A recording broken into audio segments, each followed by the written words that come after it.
बिस्मिल्लाहिर्रहमानिर्रहीम। बोलते कालम के साथ मैं आमिर रज़ा खान और JF-17 थंडर की ऊंची उड़ान। जी हाँ, बिल्कुल। अब तो अमेरिकन मान रहे हैं कि इस जहाज़ का कोई नेमुल बदल नहीं है। जी हाँ, ये नेशनल इंटरेस्ट नामी मैगज़ीन है जिसने ये रिपोर्ट शाया की और इस रिपोर्ट की इस वक्त धूम है।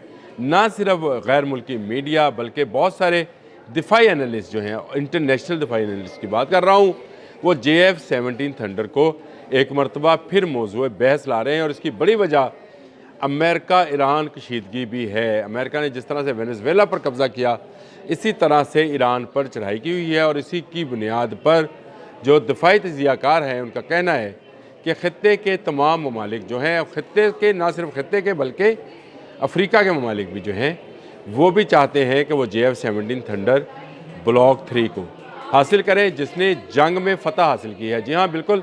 ये नेशनल इंटरेस्ट नामी जो मैगज़ीन की मैं आपको बात कर रहा हूँ, उसकी अगर आप सिर्फ सुर्खी देखें तो आपको समझ आएगी कि वो क्या कहना चाह रहा है। मतन में मैं बाद में जाता हूँ, मतन में भी बात करूँगा, और बाकी इंटरनेशनल मीडिया या इंटरनेशनल एनालिस्ट जो हैं वो क्या बात कर रहे हैं JF-17 थंडर के बारे में, वो भी आपसे बात करूँगा। ये कहता है Pakistan JF-17 thunder the 30 million fighter jet री राइटिंग द आर्म मार्केट, यानी असले की फ़रोख्त की जो मार्केट है उसको, उसकी किस्मत या उसको दोबारा से री राइट कर रहा है ये एक जहाज़। और इसके नीचे उसने इस जहाज़ की वो चीज़ें बताई हैं जिसके बारे में हम तो पहले ही बात करते हैं कि JF-17 थंडर जो है ये वो जहाज़ है जिसने राफेल जैसे जहाज़ और S-400 जैसे इंटरसेप्टर सिस्टम्स को तबाह कर रखा है। पाकिस्तान की शान, पाकिस्तान की आन, JF-17 थंडर ब्लॉक 3।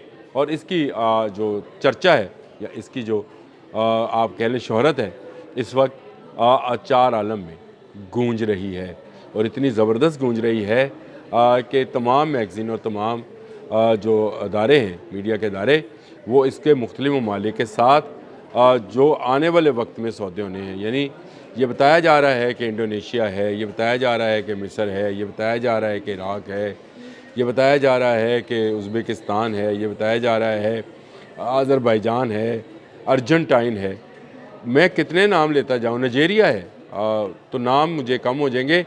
लेकिन कहा जा रहा है कि ये तमाम ममालिक जो हैं इस JF-17 थंडर पर नज़रें रखे हुए हैं, जिसको 40 के करीब जहाज़ तो हम अज़रबैजान को दे भी चुके और तकरीबन 160 के करीब जो है इस वक्त पाकिस्तान एयरफोर्स के पास है। यानी 200 जहाज़ बनाकर हमने जो है ये साबित किया है कि हम इस इंडस्ट्री में, यानी इस वेपन फ़रोख्त करने वाली मार्केट के अंदर भी एक शेयर होल्डर हैं। और ये बड़ी बात है। इस पर इजारादारी किन की थी? चाइना की, रशिया की, अमेरिका की, यूरोप के चंद ममालिक की, जिसमें बरतानिया और फ्रांस शामिल है, जर्मनी शामिल है। इनकी इजारादारी थी। ये इस इजारादारी के अंदर पाकिस्तान का JF-17 थंडर जो है वो अपनी शान दिखा रहा है। जो मैगज़ीन के मुताबिक अबाउट द JF-17 थंडर, उसने जो इसकी स्पेसिफिकेशन लिखी, उसने कहा 2007 में इसको इंट्रोड्यूस कराया गया था।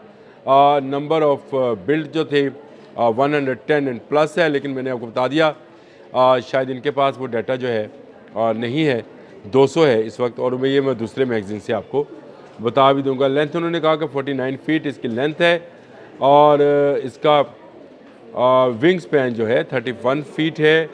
इसका इंजन जो है ये ब्लॉक 1 एंड ब्लॉक 2 का अलग से है, लेकिन RD-93MA ये इसका इंजन है जो कि ब्लॉक 3 के अंदर मौजूद है। और ये 4.5 जनरेशन का जहाज़ है। याद रखिए, राफेल के बराबर का जहाज़ है, J-10C के बराबर का जहाज़ है।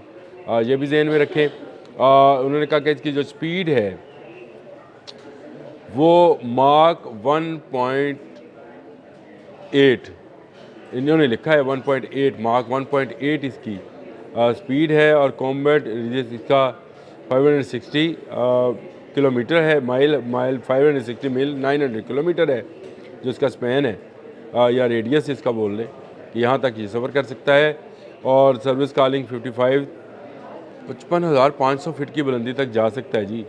और लोड आउट उसने बताया कि इसमें क्या कौन कौन से मिसाइल हैं, जिसमें PL-15 भी मौजूद है और जिसमें LS-6 गाइड बॉम्ब मौजूद हैं, CA-2 AK anti ship missiles and JBU series है।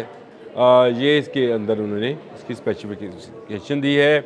और how to Pakistan thunder shocked India, अब ये उन्होंने वो सारी कहानी बयान की जो मैंने आपसे शुरू में कहा कि जंग मई में हमने उसने कहा कि इंडिया को हिला के रख दिया। ना सिर्फ इंडिया को बल्कि राफेल की जो मार्केट वैल्यू थी उसको भी हिलाया। इंडोनेशिया राफेल ख़रीदना चाह रहा था, उसने अपनी वो जो ख़रीदारी थी उसको रोका और उसके बाद उनका इंटरेस्ट जो है J-10C और JF-17 थंडर की तरफ गया।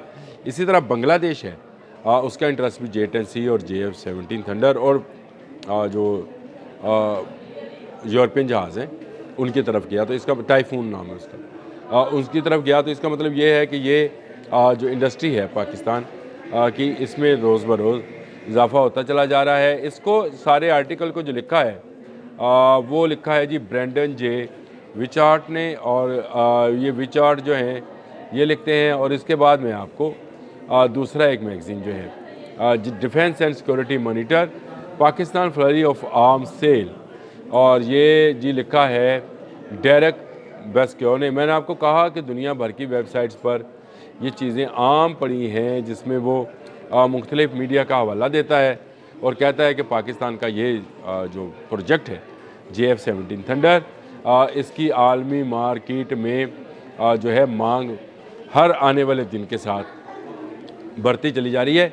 ये मैं नहीं कह रहा हूँ, ये दुनिया के माना हुआ जो डिफेंस इंडस्ट्री है उसकी मार्केटिंग का माना हुआ एनालिस्ट है जिन्होंने ये सारा आर्टिकल लिखा है। और उन्होंने इसमें बताया है कि इसकी आलमी मंडी में बढ़ती मांग जो है, बढ़ती हुई मांग जो है वो उससे नज़र आता है कि आने वाले वक्त में इसका जब ब्लॉक 4 आएगा JF-17 थंडर का ब्लॉक 4 जो 5th जनरेशन का जहाज़ होगा उसको हाथों हाथ लिया जाएगा।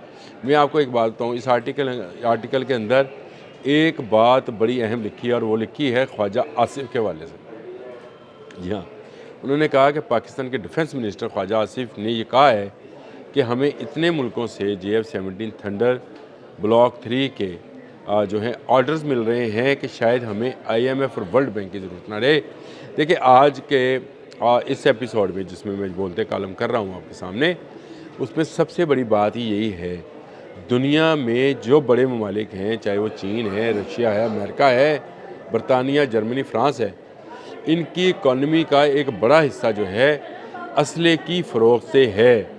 और पाकिस्तान भी अब इस इंडस्ट्री के अंदर शामिल हो गया क्योंकि ख़त्े में तेजस गिर गया दुबई के इस शो के अंदर। उसके बाद तेजस की मार्केट तबाह हो गई, राफेल हमने गिरा लिया, तो फ्रांस और यूरोप भी हमारी रेस से बाहर हो गया। अब रेस किस में है? अब रेस है चीन और अमेरिका में, रशिया में, और उसमें पाकिस्तान एक ऐसा जहाज़ लेकर आया जो कि आधी कीमत पर है। इस जनरेशन के जितने जहाज़ हैं दुनिया भर में वो इससे दुगनी कीमत से, दुगनी से भी ज़्यादा कीमत पर हैं और उनकी वार टेस्टिंग नहीं है। ये वार टेस्टेड हो गया जहाज़, और एक दफ़ा नहीं, 2 दफ़ा नहीं, 3 मरतबा इसने पाकिस्तान एयरफोर्स को दुनिया में दुनिया की बेस्ट एयरफोर्स बनाने में किरदार अदा किया है। इस आर्टिकल के अंदर बेशुमार सौदों का जिक्र है, बेशुमार मुल्कों के साथ, और उसने उसका हवाला रॉयटर्स से दिया है। लेकिन मैं यहाँ पर इसलिए नहीं कह रहा हूँ कि जब तक ये जो पाइपलाइन में चीज़ें हैं ये सॉलिड होकर हमारे सामने ना आ जाए हम उन्हें बयान नहीं कर सकते। लेकिन ये बात हकीकत है कि इस वक्त अगर कोई जहाज़ टिकटों की तरह फ़रोख्त हो रहा है तो वो JF-17 थंडर ब्लॉक 3 है, और ये पाकिस्तान की आन, पाकिस्तान की शान है। और ये जहाज़ आहर आने वाले दिन के साथ फ़रोख्त का एक नया रिकॉर्ड बना रहा है। अब तक के लिए इतना ही। अल्लाह हाफ़िज़।